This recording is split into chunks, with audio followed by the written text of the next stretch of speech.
Welcome to our alumni and friends watching this recording of an alumni business spotlight on Seniores Pizza based out of Pacific Beach in San Diego. My name is Kara Marsh-Prophet, and I serve the University of San Diego as the Director of Alumni Operations and Engagement. It is my pleasure to offer this program to our alumni community today as we highlight Seniores, which is owned by USD alumni Armin and Liz Eberhard. Armin graduated in 1995 and just celebrated his 30th reunion during USD's homecoming earlier this month on campus. Armin, congratulations on your 30th. Thank you. Very welcome. Time flies. Doesn't it though? Yes. And Liz will be celebrating her 30th reunion with the great class of 1996 next year over homecoming and family weekend in October 2026. Oh my gosh. It feels like we're talking about like Jetsons the future, 2026. I can hardly believe it.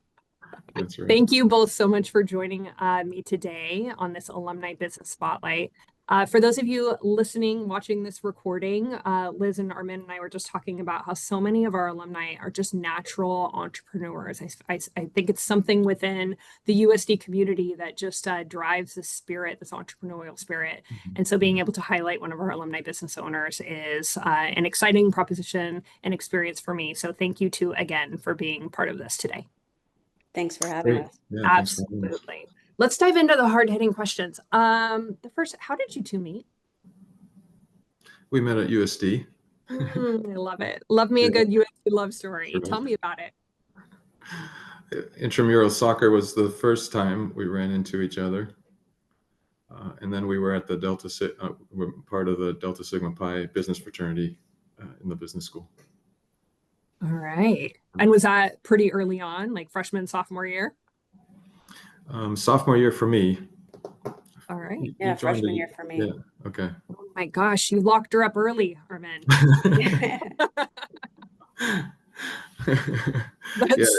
That's when we met, but it took a little while. It was a budding romance that took a little while to fully. We were good friends first. Yeah. So great. Well, thank you for sharing that, and I'm always happy to highlight USD couples as well. Yeah. So let's talk about 24 years of marriage. So yeah, thank you. So let's start with some questions about Seniores Pizza. I know this is I believe it's new. Yeah. When did Seniores open? We opened September 20th. And it's been quite a journey to get there. It is a franchise, but the franchisor is really relatively new to the whole franchising business. Okay. And so that was a learning experience. We've also took a lot of time to get to there for all sorts of different reasons. To opening on September 20th. I think I mentioned it took like 4 years from signing the franchise agreement to finally getting our place open. Wow, that's quite a journey. And the restaurant is in PB. Yeah, where exactly in PB? All of our Toreros should probably be familiar with the cross streets. We are across from Open Bar on the corner of Thomas and Mission Boulevard. So we have the local Open Bar. We're right next to Ralph's in the PB Marketplace. Oh, what a great location. And how did it come to be that particular spot opened up? And you worked on that? We were just looking. We knew we wanted to be in Pacific Beach, having, had fun there in our college years. And so we thought that would be a good place to, have a pizza place. And it happened to be open. It used to be a Supercuts. Oh, yeah. I'm familiar with that, actually, now that you mention it. Okay. What a great spot. And I love that you mentioned Open Bar and some of these other places as the landmarks. Yes. Yeah. Very, very good. Well, this is great. So how, like we talked about, you shared that you just opened a month ago. How are things going so far? Okay. I mean, it's tough. We're kind of tucked back in a little corner, so we're not very visible, and trying to ramp up our marketing, which is, huge in this, so people know that we're there and who we are and to come try our pizza, because once you try it, you'll keep coming back. It's good. Yeah, people like it. Yeah, I think those are some of the challenges that we're facing. The location is great, just like you said, and you immediately kind of recognize that location. But our specific space is a little bit further back in the corner, and those are kind of the things that maybe you don't Think about. think about or really find out until you just do it, right, and see what happens, right?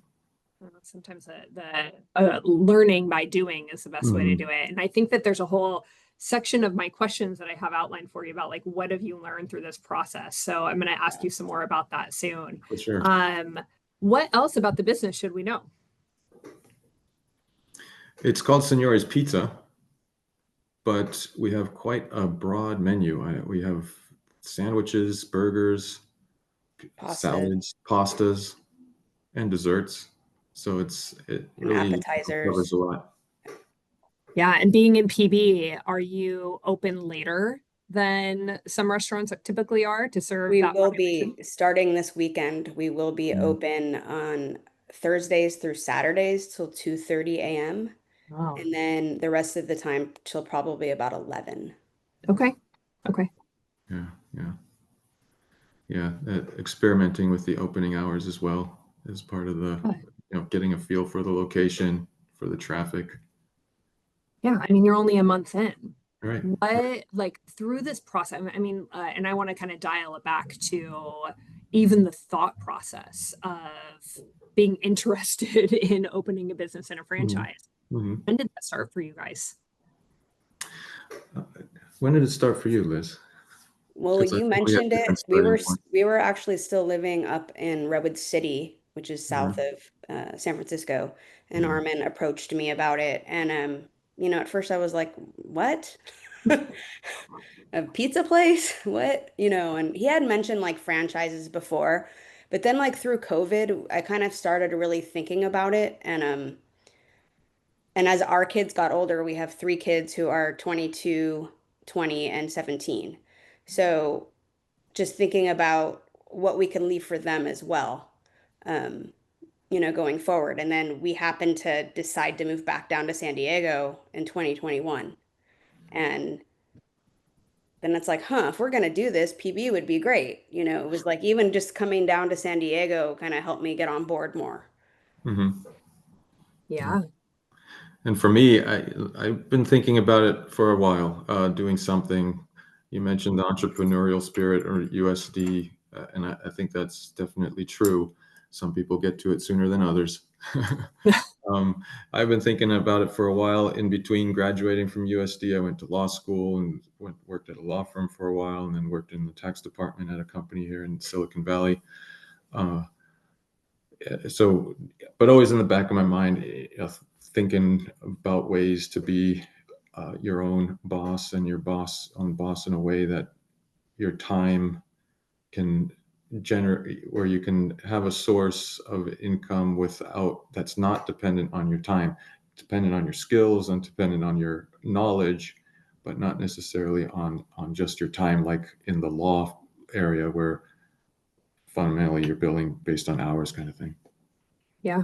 Mm-hmm. Yeah. And I do think that there's an appreciation for that sentiment and that Right. desire for a lot of young alumni and today's students here at the University of San Diego too. This concept of being your own boss, creating your own world, your own destiny, right? And Mhm. Liz, to your point of leaving something for your three children or building something for Mhm. them. Speaking of, are they working at Seniores? Um, my daughter is. All So right. my oldest son is into music, and he's kind of between here and San Francisco doing shows at clubs. And our middle son is at Sacramento State. He's a junior there. So the one child that is home is working there, yes. There we go. Mhm. I also have three children, so may I just say, they're younger than yours, but you two look great for three kids. Thank you. Give me hope. You're inspiration. 3 kids is nuts for sure. It is, yes. So starting this, like kind of the thought pattern, you mentioned earlier, Armin, that it took 4 years from really like digging in, thinking about it. And then Liz, you mentioned moving back down to San Diego in 2021. Yeah. That's right. What happened in 4 years? Yeah, yeah. Well, it's a big process between figuring out everything you need. Like we've never opened our own business before.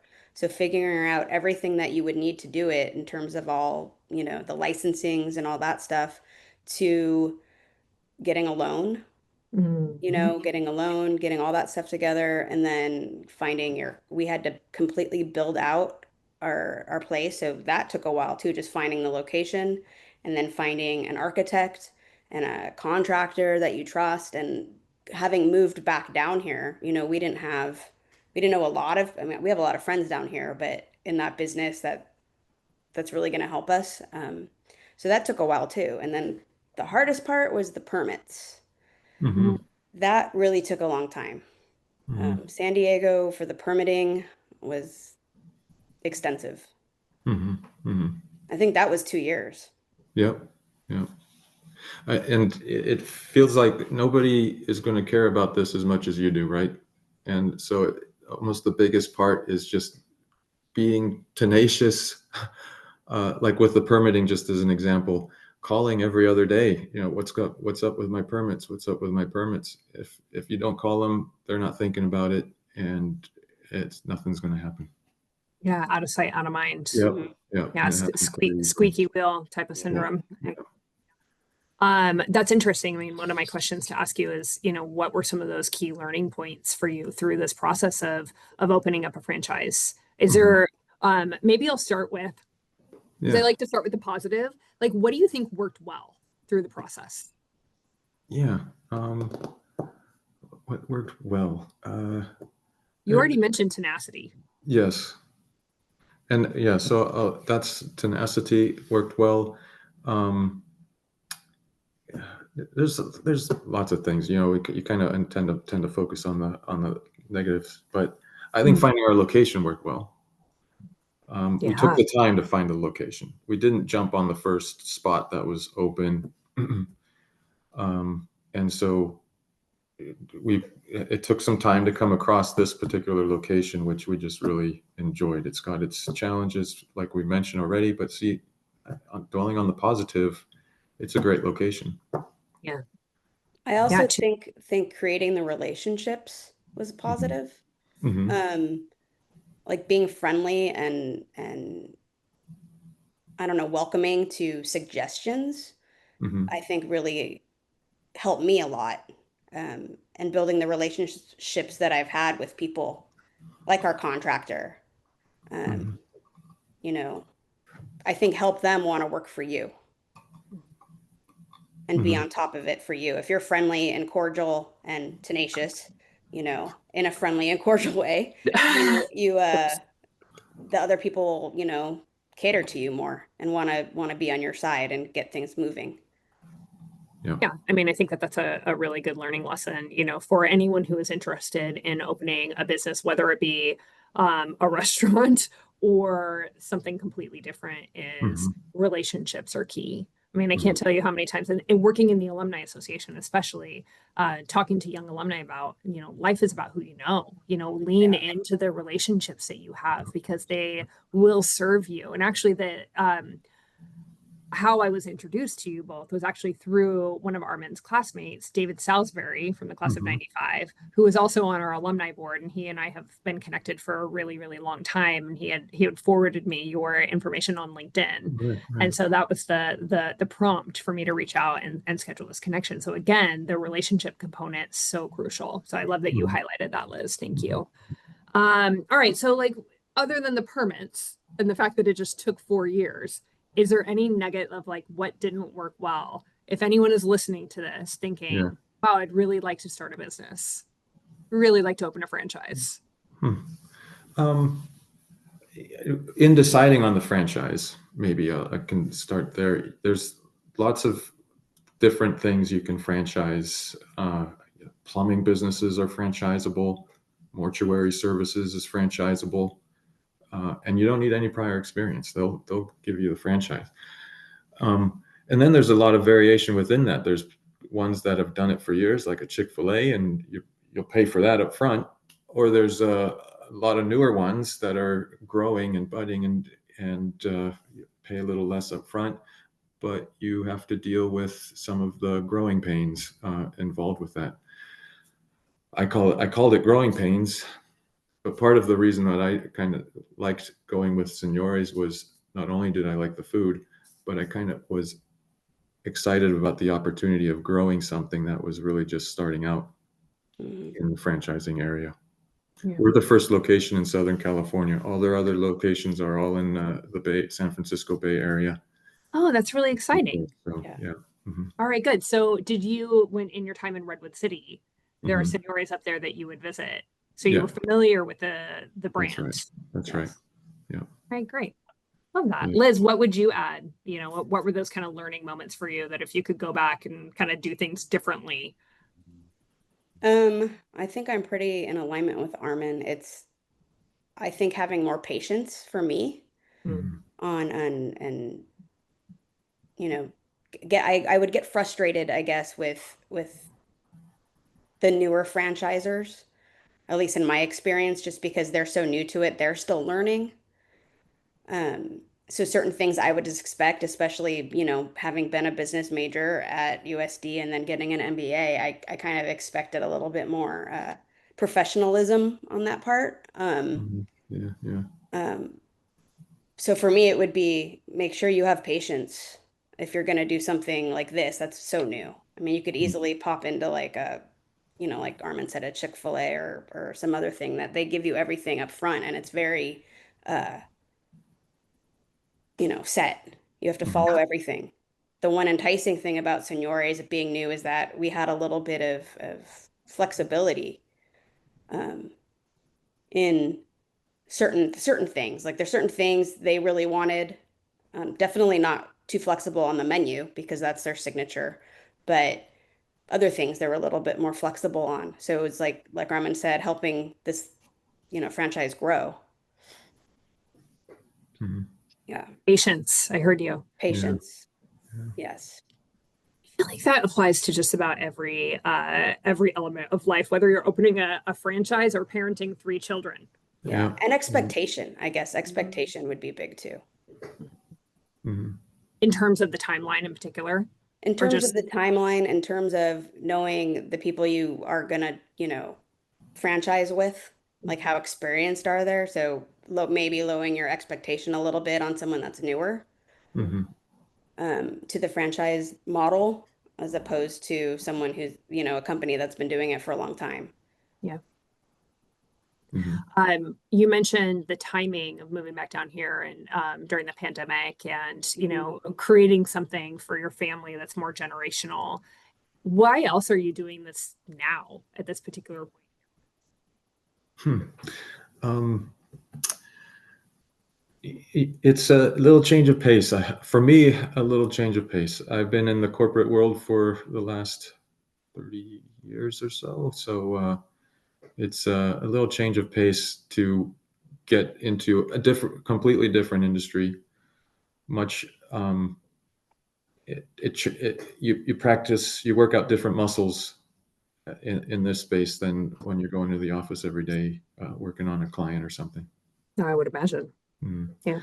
And so that I think that's part. I made a joke once with Liz that, you know, other people for a midlife crisis, they buy a fancy sports car. We open a restaurant. And I think for me doing this now is I was lucky that I could be a stay-at-home mom. And my youngest is a senior in high school now. So it's, you know, I've been talking about wanting to go back to work for a few years now. And Armin said, let's work for ourselves. You know, you want to go back to work? Why work for someone else? And we're fortunate that we could do this. So I love that. And I think it will resonate with a lot of our fellow alumni. I mean, the average age of our alumni is 43. Your average 43-year-old is grinding, trying to pay a mortgage or a really steep rent these days. Maybe raising a family, Mhm. or starting to take care of aging parents. And so this concept, whether it be like a midlife crisis and career change, or the opportunity to break back into the market on your own terms, Mhm. is probably pretty interesting to a lot of our fellow alumni. So I'm grateful that you shared that, Liz. Mhm. So what's next for Seniores and this franchise in PB next to Open Bar? We have to finish the marketing and really, pump up the sales. I think, like Liz mentioned, the food is good. All the reviews are great. So we just have to speak up for the food and get people in. So we've got some marketing campaigns starting in November, and we'll see how it goes from there. That's the near term. And building out our team. I think those are the two priorities right now. Really getting the team on the same page to communicate and um, and and build a culture of respecting everybody's responsibilities, respecting their knowledge and what they bring. Uh, so those are the two priorities we're working on right now in the near term. Liz, would you add anything to that? No, that is, yeah. Yeah, that's it. I mean, my next question was, what are some of the biggest challenges you're facing as a brand new business? I mean, brand spanking new. You just opened a month ago, but I think you've answered it in part is just building awareness that you're there, that the food is good, having the food stand on its own and like promoting that. Is there anything else you'd add to that of some of the challenges that you're facing? One of the challenges I'm having more is just dealing with employees, I guess. Dealing maybe isn't the right word, but it's a lot more challenging than I thought it would be. People management, I guess. That maybe wouldn't have been one of our classes back in the day. Yeah. But it is challenging dealing with the different personalities, the different skills that people bring to the different ages. Those are the big things. We have some people that might, be younger, but be a manager, where other people might have more experience and be a little older, but not a manager and trying to tell each other what to do. And so building that respect I think, is important. Yeah. So that's Yeah. a challenge. And Armin had mentioned kind of this team culture, of Yes. that being a big priority. And my goodness, I mean, I think that some of the most successful companies in the world, whether they be bigger kind of on the small end, that is something that they're continually tweaking and working on and prioritizing Yeah. is the people management and team culture element. And it seems to me even more and more important as years go on. Well, and I think if you don't get it right early on, it's not like it's going to go away. It's pretty crucial to the start. And we have visions of having other locations in around San Diego or maybe in other states. And we had tourists from Brazil the other day come in, and they were taking all sorts of film and pictures for their socials. So maybe Rio de Janeiro is next. Hey. But you don't get there if you don't have a good, solid culture to build on, where people that join the team respect each other, know what everybody's bringing to the table, where they can add and how they can add, and to get there, to get to that next step. So I would imagine operationally, and that includes kind of this like people management component, team building. Like you don't want to grow until you've fine-tuned at a smaller level, because if Right. you have issues and you're blowing up, those issues are just going to expand along with the expansion of the business. Yeah. So what an interesting opportunity for your and timing that you're in right now to be able to make those adjustments from the get-go. That's exciting. Yeah, I think so too. I think that's the way we can help the franchisor as well, because for all practical purposes, I think we're probably the first real franchisee. A lot of the other franchisors they had prior restaurant experience. They even had prior experience as Seniores, and they were all within maybe 2 hours of each other. And so we're really the first real franchisee in the sense that we have no clue what we're doing. We're 500 miles away, and we're sitting here waiting for, looking for guidance. And that knowledge transfer is difficult to do when it's coming from somebody who's been doing it for 10 years and it's almost second nature to somebody who's 500 miles away and is doing it for the very first time. And I think they're dealing with that growing pain now, which is something that we can help them with, getting those methods and that knowledge transfer system fine-tuned as well. Yeah. The next level. As you're even saying it, I'm almost looking like going back to years ago when I learned like the SWOT analysis, you know, like the strengths, weaknesses, opportunities. And like I see that it's life is so interesting. A lot of things are both, like nothing is one thing, you know, so that in and of itself has the opportunity to be a strength and an opportunity, but also a weakness. Yeah. You know? So it's two sides of the same coin. You know, give it that flexibility, and it also is the downside of that is, you know, navigating this franchisee being 500 miles away. Yeah. Right. Yeah. Okay. I gotta ask, what is your favorite thing on the menu? Pizza. That's where I started with. It's the pizza. Yeah. The burgers are good too. Philly cheesesteak, those are good too, but it's the pizza. The sauce is great. The sauce is really good. The crust, you know, it's a little different crust. It's, you know, there's lots of good pizza places around San Diego. So, but our crust has a nice kind of satisfying crunch on the outside for light, pillowy, pillowy texture on the inside. Wow, love that. So it's not necessarily like a thin crust type style. It's not thin I mean, crust, would you align it with any fish. particular kind of well-known pizza style? You know, I have trouble doing that. It's not, you know, it's not the deep dish from, you know, Chicago or Detroit type of styles. It's not New York style, which is a little on the thinner side. It's not thin like the classic Italian pizzas that you get if you were in, you know, Napoli or wherever.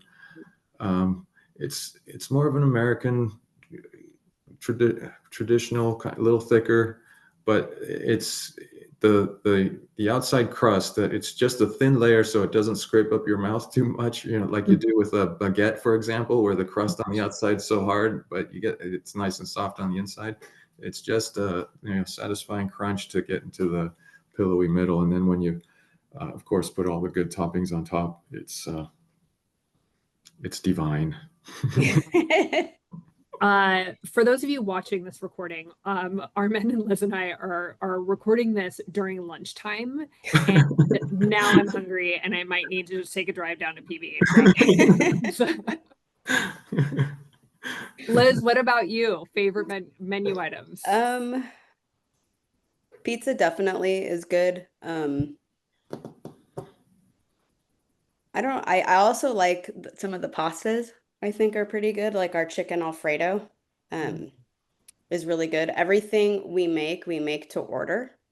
So everything is fresh, and I don't know, it's just really good. Can't really think of, I haven't tried every pizza. I think Armin has, like every pizza we've offered, I think he's tried it. I can only take so much carbs, but yeah, we also have wings and Great. Yeah. All right, great. So I'm hearing pizza, hands down, some Philly cheesesteak, the burgers are good, wings. Yep. Pasta is good. This is great. How can our fellow alumni support you? Come eat some pizza. Yeah, or on DoorDash, on Grubhub. Uber Eats. So yeah. All right, great. Do you guys do catering? We are going to start that. We haven't started that yet, but we will be. All right. But pizzas to go. Yeah, yes. To go. So it's sure. Pizzas to go, pizzas for pickup, delivery, obviously. And then we also sell by the slice. The way we make the slice, we kind of half bake a slice with sauce and cheese on it. Mhm. Then you can order any pizza base, any toppings you want on that slice Love for, that. It's for convenient. your preference. And then it's run through this oven one time and it comes out like a freshly made slice of pizza. Love that. Mhm. All right, alumni, Armin and Liz aren't saying it. I'll say it. The next time you're in PB and you have a moment, please walk over near Ralph's and grab a slice. Check out this business, Seniores Pizza. Supporting our fellow alumni is always key, and something that we always want to do. So Armin, Liz, thank you so much. We are at time. I actually had a couple other questions for you, but because we're running low on time and I want to be respectful of what you guys got going on today, we'll start to cap it off here.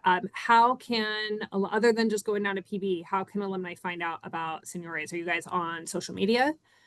We do have an Instagram. We also are on Google. Google. You can look us up on Google.